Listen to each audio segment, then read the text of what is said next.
Hey, everybody. Welcome to My Fat Hands. Look at them sausages all wiggling there in 3D. Woo, that's fun. Hey, this week, first of all, thank you to our 99 subscribers. We cannot thank you enough. We love you all. Yep, we love each and every one of you. Anything that Chonkers may throw at the end of this video is shit. We love you. That is don't believe anything he says. We love you guys. Also, this is the 20th episode, number 20. And in case you're wondering why that's red and why I'm wearing devil's hat, it's because they just won their 20th game. Yo. Yes, out of 52 games, 52, they managed to squeak out 20 wins. There was some good news this week. There's actually two bits of good news this week. Good news number one, if anybody on this channel is not aware by now, I am a huge Tool fan. I love Tool. And one of my favorite Tool songs is the song Opiate from their self-titled EP, which they released in like 1990, called Opiate. And they have not remastered, they have redone the song. It is amazing. It is absolutely just jaw-droppingly good. So that happened this week, which I immediately went out and bought it on iTunes because take my money, Tool, please. The second outstanding piece of news, John DiMaggio, who voiced Bender in Futurama, Hulu, it's either Hulu or Netflix is redoing, Hulu has re-upped Futurama, so they're going to start making new episodes.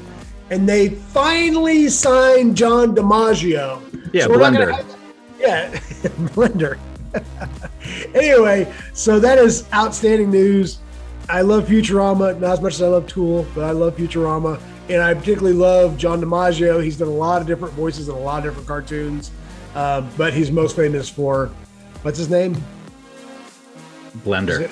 Blender? Is that Blender? That's it. Yeah, Blender. Wouldn't it be cool if Tool could do like a guest appearance on Futurama, like a that Josie and the Pussycats thing, except it was Tool. Man. And the Maynard came on and he had like the spiked hair and stuff, but it was like he was a fish creature or something. I think that would be pretty cool. I have a feeling that could happen. Pretty radical. Particularly Maynard. Maynard he's very into that kind of stuff. Yeah, I thought he had a mohawk, but I saw an interview with him with David Cross. He does not have a mohawk. No, he faked me out. Yes. Yeah, he's tricky. He's tricky. Yes. Thanks to Maynard, I learned what the term Merkin means. Is it Merkin? I think it's Merkin. Yeah, we lived there, America. No, Merkin. Do you know what a Merkin is? Huh? Do you know what a Merkin is? Is that what's in the thermometer? And if you drop it on the floor, you have to cut your rug. You have to cut a square out of your rug. Mercury. Yeah, that's what you're saying. There will not be a picture of a Merkin right here. I guarantee you that won't happen. What is it, like a duck penis or something? No, it's worse than a duck penis. What a merkin is that when prostitutes used to contract crabs, they would shave the pubis, and then a merkin is a toupee of your pubis, so your customers don't think that you have or have had crabs. So that's what a merkin is. A merkin is a pube toupee. It's easy for me to say. It's a pube. It's a pube, if you will. Yes. Mm-hmm. You know who has a merkin? Trump. Oh, doesn't Trump have one on his head? He does. I thought that was the sleeping cat. I didn't know that was actually his hair. I had no idea that was. So yeah. Well, how does that relate to Tool exactly? Because Maynard, there's I think with Pucifer, which is one of Maynard's other bands. Right. There's a song called Merkin, or they always talk about Merkin or something like that. I can't remember. Oh, but, okay. Pucifer is a whole other thing. It's a whole really other ball of wax, they say. Pucifer is basically the anti-Tool. It is meant to be funny and commercial and and whatever. It's kind of the antithesis of Tool. So again, with good news, how many subscribers do we have, Ben? I don't know. Yesterday it was at 99 or something. I don't know. It's if we had one subscriber, I'd be happy. So but we don't have one subscriber. We have 99 beautiful, lovely subscribers that are amazing people that make my fat fingers from my fat hands reach out closer to my freaking camera. We want to thank you all. Thank you all. I do, who would ever guess, have a George story. Bring. Man, look at so,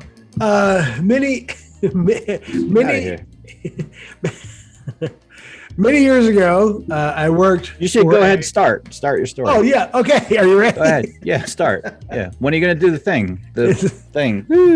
I did it twice. Let me do it one more time. Do it one more time. So, ladies and gentlemen, a George story. Okay. Excellent. All right. So many moons ago, I used to work for a telecom company, not Sprint, oddly enough, in this story. And I work for, it's actually a very good telecom company that's based out of Madison, Wisconsin. By the way, shout out to Madison, Wisconsin. Also, they use red. Great town, great state.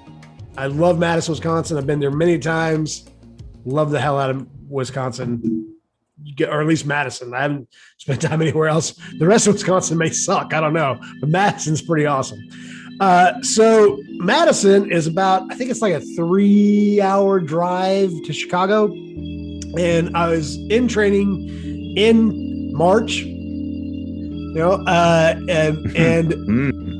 had a friend and she lived in Chicago. And so I was like, hey, let me go visit her in Chicago. And we'll celebrate St. Patrick's Day. And she's like, yeah, come on down. Woo, cool. So I rented a car and scooted on down to Chicago. By the way, pretty drive. It's a very pretty drive. Wisconsin, any chance you rented an Outback, or is it an Outback? No, I think it was like a Chevy Cavalier. Not too bad. It was because I had the clip already for that. Oh yeah. Because the Outbacks rock. But the Cavalier, it was. Oh, Cavalier! You rented a Cavalier? Something like that. Ooh. I don't know. It was terrible. It didn't matter because where she was living, or actually, I take that back. The hotel I stayed at, I tried to get as close to I could to downtown. I didn't realize that I actually booked the hotel to stay at when you're in Chicago for St. Patrick's Day, because they dye the river green on St. Patrick's Day. Bing!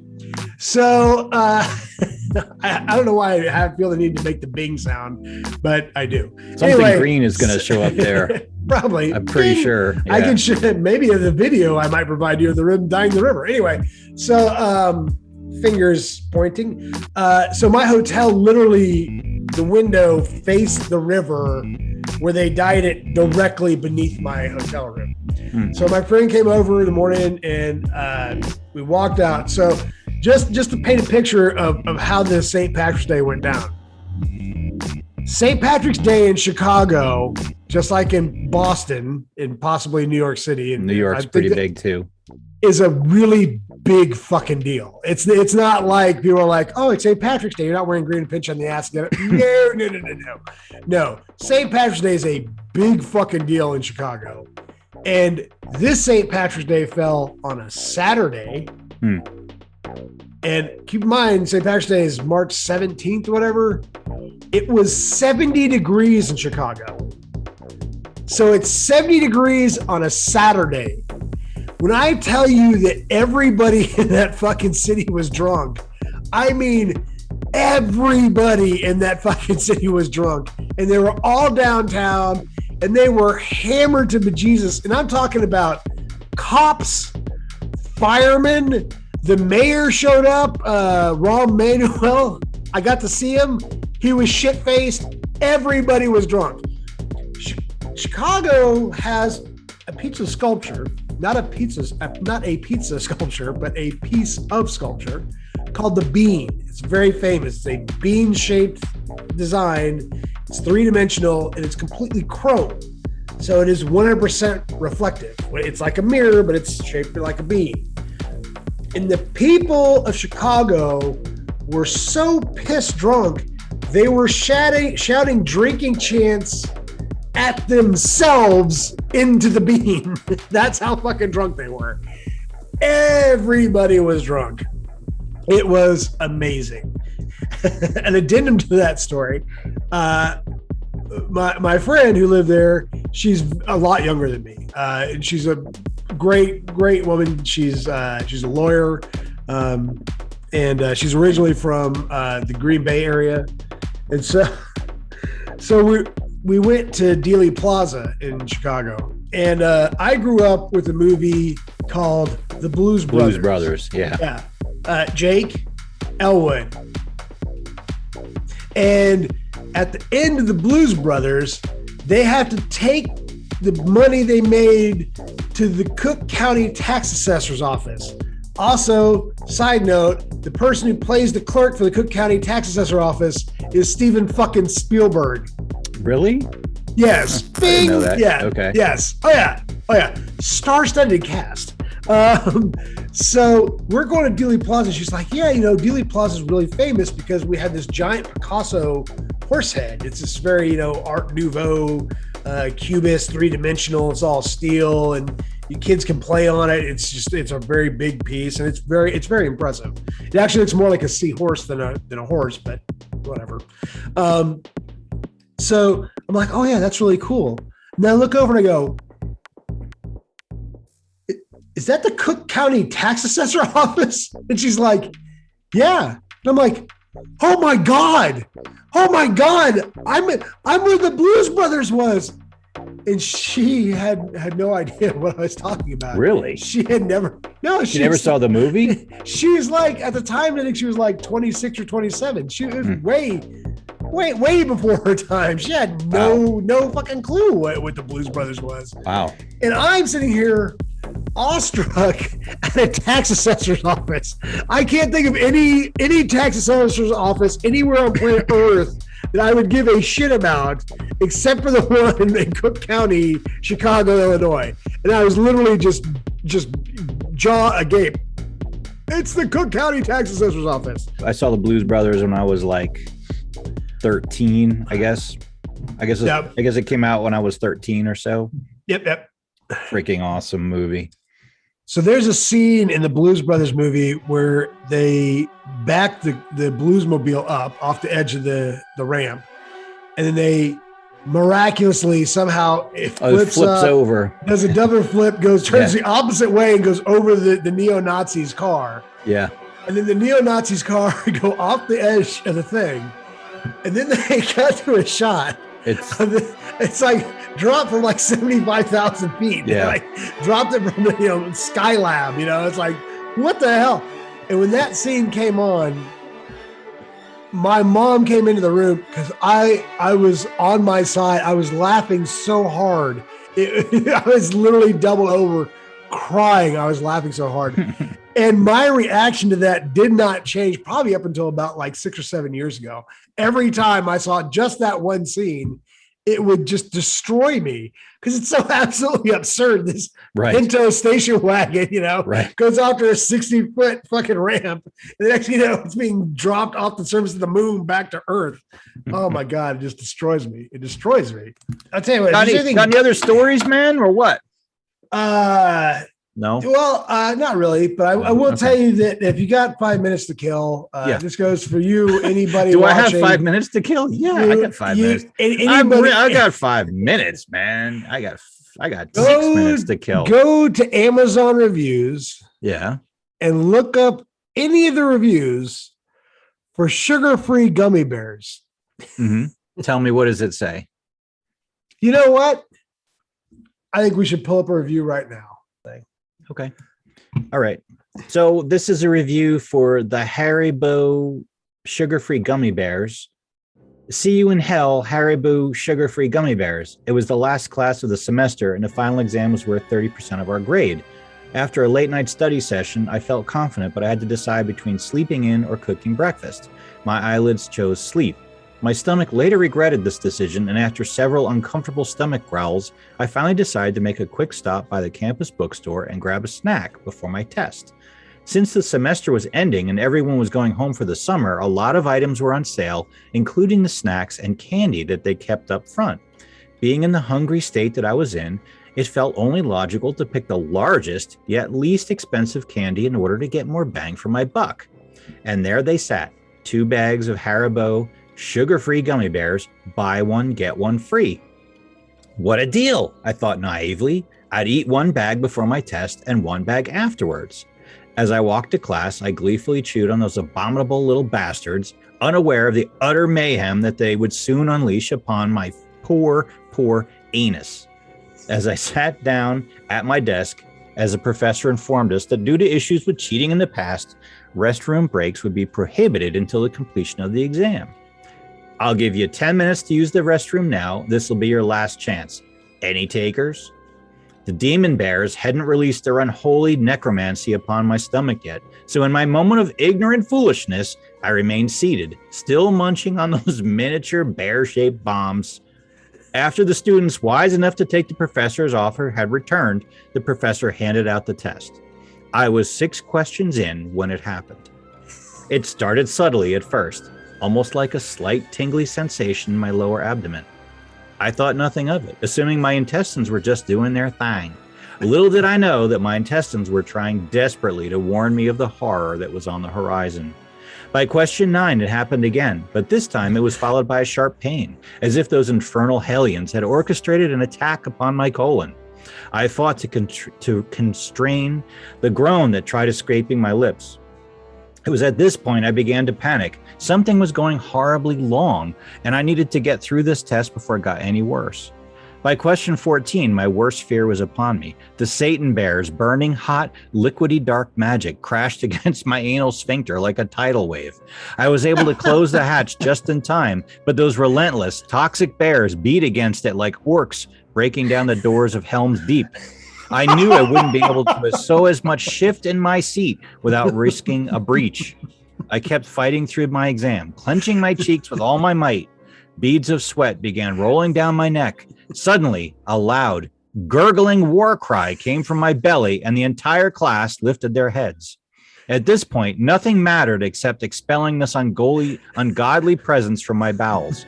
With 15 questions left, I promptly wrote C for every answer and ran out of the classroom. My professor yelled something, but I was too preoccupied with the volcanic eruption that needed to take place before I could find sweet relief. I burst into the restroom like the Kool-Aid man, and behold, the handicap stall was empty. Sun rays from the adjacent window shone upon it, as if it were a gift from God himself. It took me less than 0.5 seconds to undo my belt buckle, pull down my pants, and finally relax my weary buttocks upon the toilet seat. It took absolutely no effort to expel this demon. Almost immediately, the floodgates of hell were opened, and the damned liquefied souls of an entire bag's worth of gummy bears cried as they burned through my sphincter and into the watery abyss below. I had never felt such simultaneous relief and anguish in my life. After 30 more minutes of this, I immediately went home, dug a hole in my backyard, and burned the remaining bag of gummy bears. I leave with this. Do not, I repeat, do not eat these spawns of Satan. Not only did they cause me to fail my final test, but the anguish I experienced is something I wouldn't wish upon anyone, not even my worst enemy. The only place these godforsaken hell bears belong are buried deep below the earth's surface. Flavor name, Gold Bears. Yes, that was by Luke. Bravo. That's that folks, that's why I subscribe to this channel. Things like that. Beautifully read, perfectly articulated. Holy shit, folks. That's it. We did not write that. We did not write that, but you read that so well. It was sheer poetry. We are mere collectors of interest. That's right. We are a conduit. We are a conduit to you. We're like funnel to us, and then we gently, like sugar-free gummy bears, push them your way. We caress your ears with the thoughts of gummy bears trying to beat the doors of the guy's anus so he can. We beautifully we funnel it in and then just violently expulse it out to you for your enjoyment. All right, folks, I think that's going to do it here for episode 20 for our 99 subscribers. 20. We love you all. Thanks for watching. We'll see you next week. Or maybe we won't. Who knows? Bye, everybody. Bye.